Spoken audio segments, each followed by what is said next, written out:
Баршаңызға қайырлы күн достар. Бүгін біз сіздермен классикалық чизкейк дайындайтын боламыз.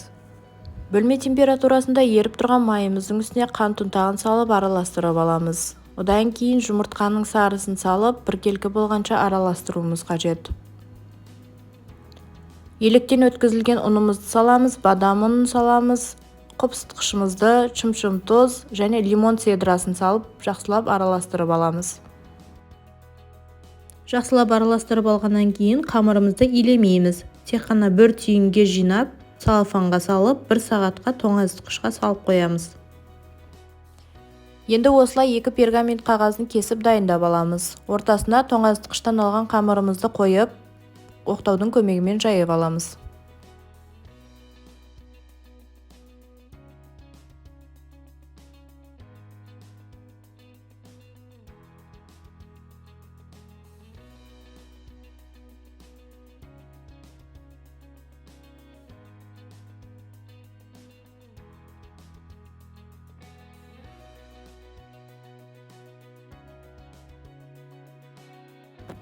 Дайын болған қамырымыздың бетінен шанышқының көмегімен тесіп шығамыз. Содан кейін қызып тұрған пешке салып 15-20 минутта пісіріп аламыз. Коржымыз суығаннан кейін блендердің көмегімен немесе оқтаумен ұнтақтап алуымызға болады.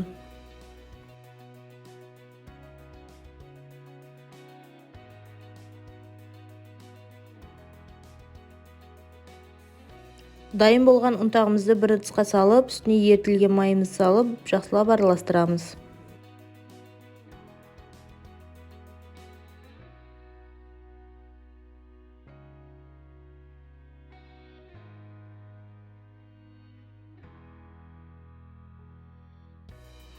Формамызды жақсылап майлап алып, үстіне ұнтағымызды салып, шеттерін көтеріп, формаға келтіріп, жақсылап басып шығамыз.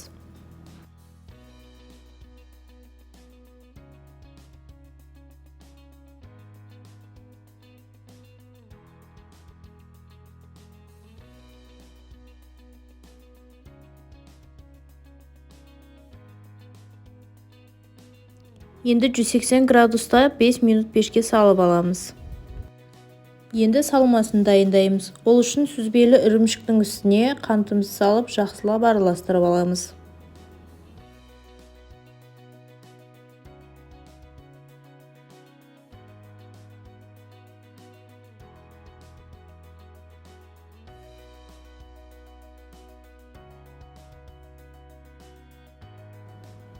Жұмыртқаны бір-бірден салып, әр салған сайын жақсылап араластыруымыз қажет.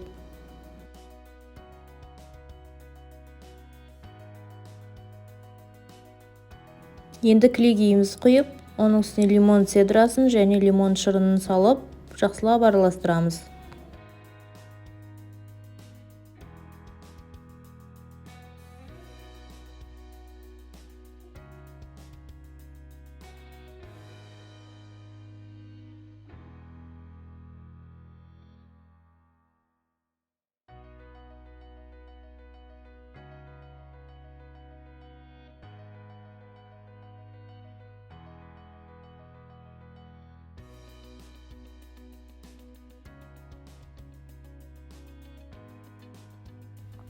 Қызып тұрған пешімізге салып 90 градуста 60-70 минут пісіріп аламыз.